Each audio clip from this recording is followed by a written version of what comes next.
Hi everyone, you've probably noticed that in different superhero universes, there are superheroes with the same abilities. And practically every universe has a superhero who moves very fast. And scenes featuring them become spectacular, legendary, meme-worthy, and rack up a lot of views. In the universe of The Boys, there's a character named Train. Here's a video of him on his usual evening jog. What if we could recreate this effect to use in our own work? Let's give it a try. I've tried out the top neural network models for video generation, and none of them could generate a video like this. We'll do without video generation neural networks. We'll create a 3D model from a photo of a person. Don't worry, you don't need to know anything about 3D. It takes just a couple of clicks. Then, in After Effects, we'll combine the runner's video with the static 3D figures. Since the characters in the foreground are blurred, any flaws in the 3D models won't be noticeable. First, we need a video of a runner. You can shoot this yourself. Try to keep the camera steady and avoid shaking. It's best to have the cameraman on some kind of vehicle. You can use roller skates, a longboard, or a monowheel. For our example, I'm using this video of a person running. I'll also show you how to create special effects, like a gunshot or a blood spatter, to make your video even more impressive. In a scene from The Boys, there's this strange figure standing on a person's hands. And for our example, I decided to create the same figure. In principle, we don't necessarily have to do a handstand in the photo. I could have stood on my feet, taken the desired pose, and then flipped the 3D model upside down. But I decided to do a handstand so that the pose would look more realistic, and the folds in the clothing would match reality. So after a few attempts, I was able to get the photo I needed. To generate the 3D model, I used the Tencent Hunyuan website. It never fails. It gave me a great model on the first try. But in our example today, I actually had to run the generation a couple of times before I got the result I wanted. Anyway, despite this hiccup, I highly recommend using Tencent Hunyuan to create 3D models. Here's our photo. Let's open it in Photoshop.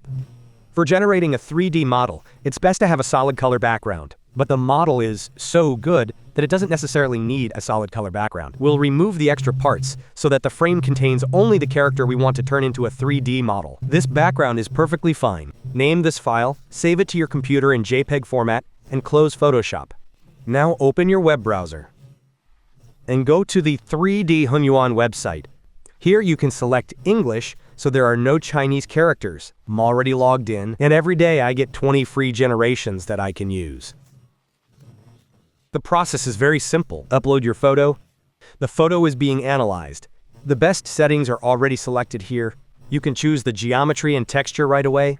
I'll go step by step. First, geometry generation, then texture generation. This process takes about a couple of minutes. And here is our result. The face isn't visible at all in the photo, and the head is barely visible, so something strange was generated in place of the hood's head.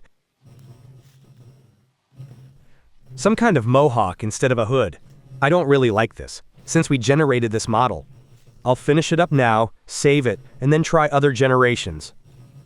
Right now, our model has 1.5 million polygons. It's a pretty heavy model. We don't need one like that. We'll have a blurred character in the frame. So we can make a lighter model, and luckily, this site offers the option to make the model lighter. I click the Smart button. The Smart generation takes a little longer, about 4 minutes, and now the Smart version is ready. Now we have a total of 11,000 polygons. For some reason, by default, it displays a wireframe view. This is easy to fix. We click on this wireframe toggle and see everything in normal polygons. I'm interested in how the laces are modeled. They're modeled well. That is, they haven't merged into some incomprehensible mess. You can see the individual laces. Overall, I really like how the upper turned out. So we'll generate the texture. A texture is just a color, a base color. This takes about 1.5 minutes. And here is our finished result. We turn off the wireframe view and see normal polygons. Instead of a face, we have a mess. I don't like it, but since we've generated it and spent points, I'll save it to my computer. Let's make this a basic version and then try other options. Select the FBX file type and click the download button. I'll put the result in a separate folder, give this file a somewhat human-friendly name, and now I'll show you how to save a large model. If you need to, click back again, and there we see a large model with 1.5 million polygons. First, let's generate a texture for this model. Here are our results. Here's how the top is done. I really like it. Nice folds in the clothing. This is a detailed, high-quality model. We won't need it for our work. We don't need such a large model. But since we've generated it, I'll save it to my computer. Click the X in the corner. Repeat this process. Click Generate. A new model will be generated. And here's our result. From behind, it looks like a hood. 6 fingers on each hand. But the hands aren't important to us. The face doesn't matter to us. The main thing is that it looks like a hood. So we generate smart topology to make the model lighter. We got this result. Model looks fine. Let's generate a texture. And here's what we ended up with. Basically, I think this is a perfectly workable version. Let's save it in FBX format. Now let's switch to After Effects. Select New Project. Import the video of the running person into the project. This video has a frame rate of 25 frames per second. All other videos that we will use and create in this project must also have a frame rate of 25 frames per second. Drag the file onto this icon. And the new composition is created. Find the point where the video clip should start. Alt plus square bracket to trim the beginning. Home to return to the beginning of the sequence. Bracket to move the start of the clip to the start of the composition. Let this be the end of the sequence. Alt bracket to close it, then drag the end of the work area to the end of the clip. Now let's save the created project, select the desired folder, and give it a name.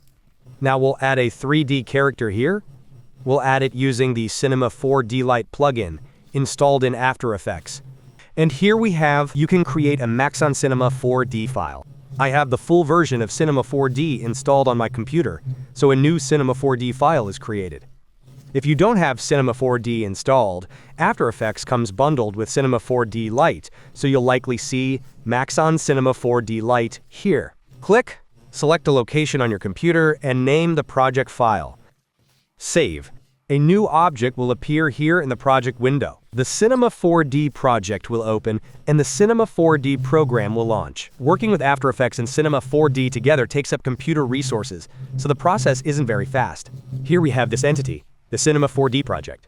The project has opened. The title Handstand Proj is at the top. In After Effects, I'll change the frame rate to 25 frames per second. Right-click and select 25. I'll save the project with Ctrl+S, and since it's difficult for my computer to run After Effects and Cinema 4D simultaneously, I'll close After Effects now, work in Cinema 4D, and then return to After Effects.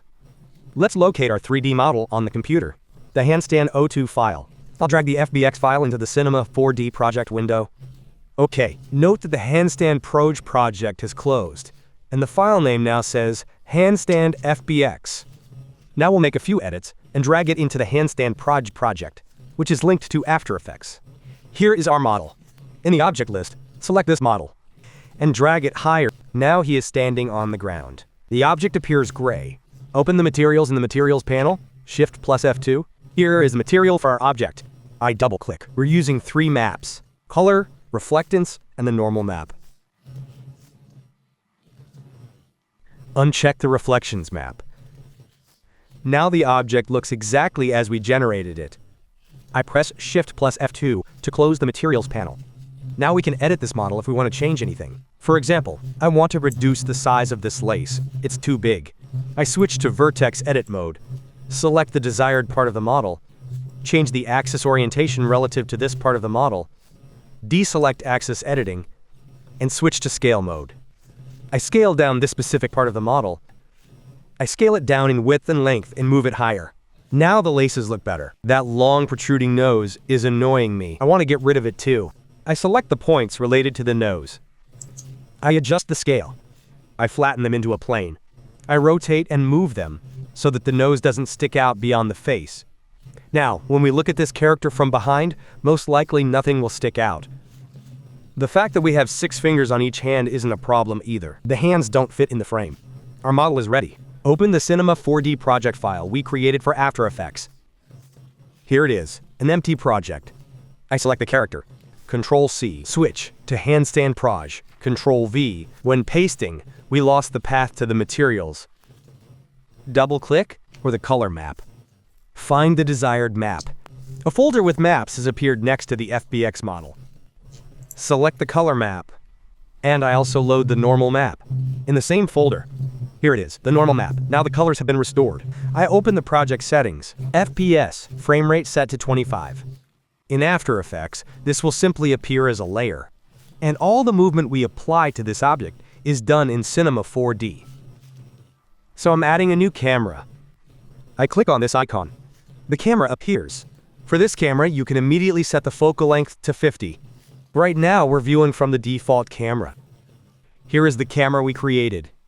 Let's move it. Move the camera to the left. Go to the coordinates. The time marker is currently at frame 0. Let's lock the camera's coordinates at this point. Go to the end of the timeline. Let's make the last frame number 90. Move the marker to the last frame. Move the camera to the right. We lock the changes along the X and Z axes. There are no changes in height. Now, as time passes, the camera moves from one point to another. You can see from the points that the distance between frames is short at the beginning, and then it gets longer. This is because the movement is now smooth. The camera starts smoothly and reaches the final point smoothly, but we need to create linear motion so that the camera moves at a constant speed. To do this, we'll adjust these keyframes. Click on this diamond and stretch the panel. Here is the keyframe for the first point. Right-click and select the linear option. I'll move to the end, select the last point, and choose linear as well. Apparently, both points were selected because they changed simultaneously. I'll hide the keyframe editing panel. Now let's start playback from the camera itself. Start playback. Actually, let's pause on this frame and change the gaze direction to 0. There, now we can only see the legs. Go to the starting frame and lock the camera angle. We can probably lower it a bit. Let's set it to 120 centimeters. Let's save the changes. Right now, there's an orange dot. Let's change it to red to confirm our changes. Now everything is happening at a height of 120 centimeters. You can try rotating the object around its axis, however you like. So let's save this project in Save Project, close it, and go to After Effects. The project takes a long time to open because it contains a Cinema 4D project. Here's the Cinema 4D project. I'll drag it into our composition. Right now, in addition to our character, we also see the Cinema 4D mesh. This changes here. We switch to current and see it in render mode. It looks fine. Now I want to add effects to this layer. To do this, I perform a pre-compose operation. And now we just have a layer. Might want to zoom in a little. I add a curves effect and make the character a little brighter so that it better matches the scene's brightness. Now I'm adding a blur effect. I set the blur to 30, and now we have a blurred character in the foreground. But right now, the entire background is sharp, while the character is blurred. Lower part should also be blurred. So we'll add an adjustment layer between these layers. I'll apply a blur to this layer, Gaussian blur. Now the entire image of the runner is blurred. We want only the bottom part to be blurred. I'll change the zoom to 25%. I click on this rectangle here. Adjustment layer is selected. And I select a rectangle along the bottom. Now only the bottom part is blurred. To make the transition from the sharp part to the blurred part smooth, I increase the mask feather setting. Maybe move it a little higher. I want to give you a couple more tips on creating a scene like this. Let's go back to Cinema 4D. If you need to speed up the movement, I'll select the camera. We have keyframes here. And move the second keyframe to an earlier point. The camera makes this move in 74 frames instead of 90. If you need to slow down the movement, then you extend the timeline and drag the second keyframe to a later point. Now the camera moves from the first to the second point in 135 frames. How do you create not just a single person, but a large scene like this? It's the same process here. I have characters, I have a moving camera. Let's say I want to add the character we created here. I select it in the object list, Ctrl-C, go to the project, Ctrl-V, and place it in the scene exactly where I want it to appear. Let's see how it looks in the camera. This character will be positioned a little higher. Let's see how it looks in the camera. The hands shouldn't be visible. Let's move it closer. Now we've added this character to the scene. If you want to add a gunshot flash or blood, let's do it. I generated a blood spatter in the neural network. And let's say I want to add it here to the screen. We could generate a 3D model, just like we did with the characters, but it's actually too small an object. It's easier not to clutter up memory, not to create a 3D model, but to make a 2D one. I'll show you how to do it now. Open it in Photoshop, create a layer from the background, perform the select color range operation, and click on the background while holding down the Shift key. I select different areas of the background. Click OK, then delete. We've created transparency. Save this file as a PNG, close it, open Cinema 4D, create a new plane object, Shift plus F2, launch materials, create a new material, double-click to set the color map. Select the created PNG and turn off reflections. For the alpha map, I select our PNG object. If we're creating a flash effect, we could create a luminance map. Select the same map so it will glow with that light. I close it, drag the material to our panel. Now I resize the panel. It's no big deal if there are some flaws or traces of Photoshop work. All these objects will be blurred, so it doesn't matter that there are some imperfections here. I think I'll scale it down a bit more. Let's see how it looks in the camera. It'll look perfectly fine when blurred. I save the Cinema 4D project and open After Effects. And the shapes from the Cinema 4D project are automatically updated in my scene. I could export the video from After Effects right away. I work a little differently. I export a sequence of PNG images. To do this, select the Create PNG Sequence option. Choose a file name. Then I open this sequence in Adobe Premiere. I import the PNG sequence, drag it onto this icon, create a new sequence, and export the video with the settings I need. I hope you enjoyed the video. If so, please like it and leave a comment. Thanks for watching, and see you in the next video. This has been Ilya's Cinema. Bye for now.